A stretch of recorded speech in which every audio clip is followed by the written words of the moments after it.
এটি এই ওয়াকারের একটি চাল। ওয়াকারের বউ সারাদিন শেখ হাসিনার সাথে কথা বলে। নুরুল হক নূরকে চিনে না বাংলাদেশে এমন কোন মানুষ নয়।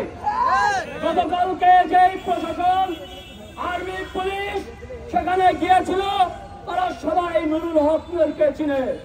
এই 24-এর বিপ্লবের মহানায়ককে কিভাবে নির্মমভাবে মারা হয়েছে, এটি কোনো বিচ্ছিন্ন ঘটনা না, এটি এই ওয়াকারের একটি চাল। ওয়াকারের বউ সারাদিন শেখ হাসিনার সাথে কথা বলে, আর ওয়াকার বলে জনগণের পক্ষে, বাংলাদেশের পক্ষে আমি কাজ করছি। এই ওয়াকারকে সবার আগে নামাইতে হবে।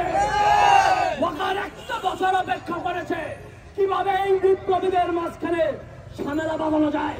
মাঝখানে আপনারা দেখেছিলেন হাসনাত আব্দুল্লাহ সার্জিসের মাঝখানে ঝামেলা লাগিয়েছিল, এখন নূরকে পিটিয়েছে।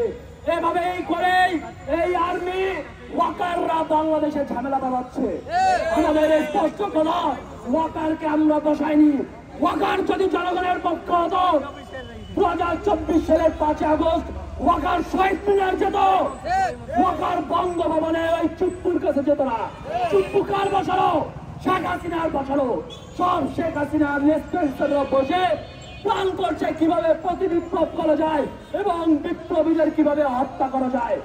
কালকে নুরুল হক নূরকে যেভাবে মারা হয়েছে আপনারা দেখেছেন।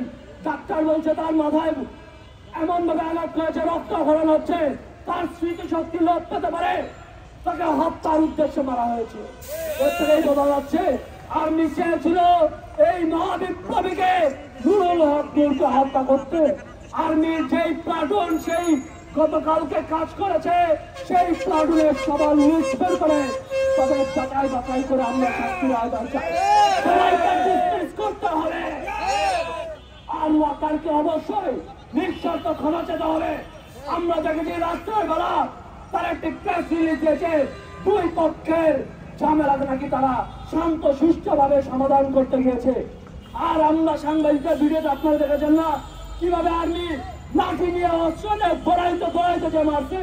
নুরুল হক নূর সংবাদ সম্মেলনের জন্য মাত্র দাঁড়িয়েছে, সাইডের সামনে দাঁড়ানো, তাকে সেখানে লাঠি দিয়ে খোঁজা মেরে মেরে তাকে রক্তাক্ত করা হয়েছে। এটা পরিকল্পিত ঘটনা। আর আমরা একটি কথা বলতে চাই, ডক্টর ইউনূসকে আপনাকে আমরা বিশ্বাস করে বসিয়েছিলাম। আপনি সেই বিশ্বাস যদি ভঙ্গ করেন, আপনাকে টেরে ইচ্ছে নামাবো। কোথায় কোন নোবেল জিতছেন দেখার সময় নাই। শেখ মুজিবও কিন্তু দেশে অনেক বড় মহারথী বানিয়েছিল আওয়ামী লীগ, তার প্রতিটা মূর্তি ভেঙে চুড়ে ফেলছে বাংলার জনগণ। আপনাকে আমরা ভেঙে চুড়ে ফেলবো অতি বিলম্বে। আপনার